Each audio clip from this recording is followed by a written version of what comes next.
সূর্য পশ্চিম দিগন্ত থেকে যখন উদিত হবে, সেই দিন হবে কিয়ামতের দিন। কিয়ামতের ঘটনা ঘটাবার জন্য রব্বুল আলামিন একজন বিশেষ ফেরেশতা বানিয়েছেন। সেই ফেরেশতার নাম হলো ইসরাফিল। তাকে সৃষ্টি করার পর থেকে তিনি তার মুখের সামনে সিংহা নিয়ে বসে আছেন, আল্লাহর হুকুমের অপেক্ষায় আছেন। যখনই আল্লাহ তাকে হুকুম করবেন, তিনি সিংহাধ্বনি বাজানো মাত্রই কিয়ামতের ঘটনার উদ্বোধন হয়ে যাবে। আল্লাহু আকবার। এই সূরার প্রথম 5 আয়াতে কিয়ামতের 2 পর্বের বর্ণনা দেওয়া হয়েছে। আল্লাহর হুকুম পাওয়ার পরে ইসরাফিল আলাইহিস সালাম তিনি মোট সিংহায় ফুৎকার দিবেন 2 বার। কথা বুঝে থাকলে বলেন তো, আল্লাহর হুকুম পাওয়ার পরে ইসরাফিল আলাইহিস সালাম সিংহার মধ্যে ফুৎকার দিবেন কয়বার? প্রথমবার সিংহায় ফুৎকার দেওয়া মাত্রই কিয়ামতের প্রথম পর্ব আরম্ভ হবে, ফার্স্ট পার্ট আরম্ভ হয়ে যাবে। এই সূরা ইনফিতারের প্রথম 3 আয়াতে কিয়ামতের প্রথম পূর্বের পরিচয় দেওয়া হয়েছে। ইসরাফিল আলাইহিস সালাম যখন সিংহায় ফুৎকার দিবেন, তখন অবস্থা কি হবে আল্লাহ তাআলা বলছেন, ইদাস সামাউন ফাতারাত ওয়া ইদাল কাওয়াকিবুন তাসারাত ওয়া ইদাল বিহারু ফুজ্জিরাত। আল্লাহু আকবার। ইদাস সামাউন ফাতারাত, যখন আসমান দীর্ণ বিদীর্ণ টুকরা টুকরা আসমান যখন ফেটে যাবে, ইসরাফিল আলাইহিস সালামের সিংহার সেই ফুৎকার এতটা ভয়াবহ, এতটা বিপজ্জনক হবে যে একটা সিংহার ফুৎকারে আসমান ফেটে টুকরা টুকরা হয়ে যাবে। আল্লাহু আকবার। আমাদের মাথার উপরে যে আকাশ আছে, আল্লাহ তো একটা আকাশ বানান নাই, আসমান আল্লাহ বানিয়েছেন মোট 7টা। জোরে বলেন কয়টা?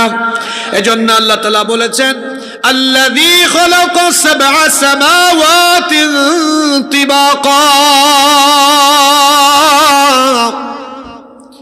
তিনি স্তরে স্তরে 7 আসমান বানিয়েছেন। আর এই আকাশের বিশালতা পৃথিবীর কোনো মানুষ জানে না। আপনার গ্রামে থেকে আপনি মাথা উঁচু করলে নীল আসমান দেখবেন। কুলাউড়া, মৌলভীবাজার, ঢাকা, এমনকি মিডল ইস্ট, ইউরোপ, আমেরিকা, যেখানেই যান না কেন, উপরের দিকে মাথা ধরলে, মাথা উপরের দিকে তাকালে দেখবেন আসমান দেখা যায়। এত বিশাল আসমান, যার সীমানা পৃথিবীর বিজ্ঞানও জানে না। বিশাল এই আসমান, বিশাল এই আসমান মহাশূন্যের উপরে যিনি দৃশ্যমান কোনো খুঁটি ছাড়া এই আসমানকে বানিয়েছেন, জুড়ে বলেন তিনি কে? সম্ভবত এখানে 4 বা 5 হাজার স্কোয়ার ফিট জায়গা জুড়ে প্যান্ডেল করা হয়েছে। 4-5 হাজার স্কোয়ার ফিটের এই প্যান্ডেল স্থাপনার জন্য এখানে কত পিলার ব্যবহার করা হলো। কিন্তু আমাদের মাথার উপরে সুবিশাল অজানা আয়তনের বিশাল এই আসমান, আমাদের মাথার উপরে একটা পিলার ছাড়াও যিনি মহাশূন্যে আসমানকে ঝুলায় রেখেছেন, তিনি কি? সে আল্লাহ বলছেন কোরআনে কারীমের 21 নম্বর সূরা সূরাতুল আম্বিয়া এর 32 নম্বর আয়াতে আল্লাহ তাআলা বলছেন, ওয়াজআলনাস সামাআ সাকফাম মাহফুযা। আল্লাহ তাআলা বলছেন, এই আসমানকে আমি এমনি এমনি বানাই নাই, এই আসমানকে আমি তোমাদের জন্য সুরক্ষিত ছাদ বানিয়েছি।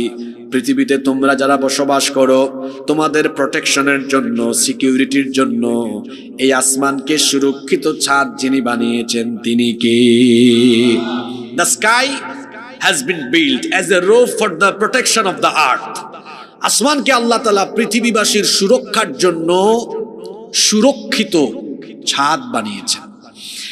এই যে আপনাদের বাসা বাড়ি, আপনাদের এলাকায় এত বাড়ি আছে, আমরা আমাদের বাড়িতে আমাদের সিকিউরিটির জন্য, প্রোটেকশনের জন্য বাড়িতে ছাদ দিয়েছি, চাল দিয়েছি।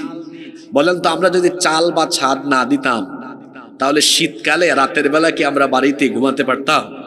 কুয়াশা পড়তো। বর্ষাকালে থাকতে পারতাম? বৃষ্টি পড়তো। তারপরে গ্রীষ্মকালে থাকতে পারতাম? দিনের বেলা তো অবস্থা সিরিয়াস হয়ে যেত। তাহলে গ্রীষ্মকাল, বর্ষাকাল, শীতকাল, সকল কালে আপনার বাড়ির ভেতরে আপনি যেন আপনার পরিবার নিয়ে একদম আরামসে থাকতে পারেন, প্রোটেকশনের জন্য, সেফটি এবং সিকিউরিটির জন্য বাড়িতে কি দিয়েছেন? ছাদ দিয়েছেন। তো এই বিশাল পৃথিবীর উপরে আসমান স্থাপন করেছেন কে? আপনাদের কি মনে হয় এটা কি আল্লাহ তাআলা এমনি এমনি স্থাপন করেছেন? না, কোরআনে কারীম কত বিজ্ঞানময় গ্রন্থ। আল্লাহ বলছেন ওয়াজআলনাস সামাআ সাকফাম মাহফুযা, এই আসমানকে আমি তোমাদের জন্য সুরক্ষিত ছাদ বানিয়েছি। তার মানে আসমান না থাকলে আমরা সুরক্ষিত থাকতে পারতাম না, কারণ মহাশূন্যে, বায়ুমণ্ডলে, পৃথিবীর উপরিস্থিত বায়ুমণ্ডলে অসংখ্য উল্কাপিণ্ড আছে।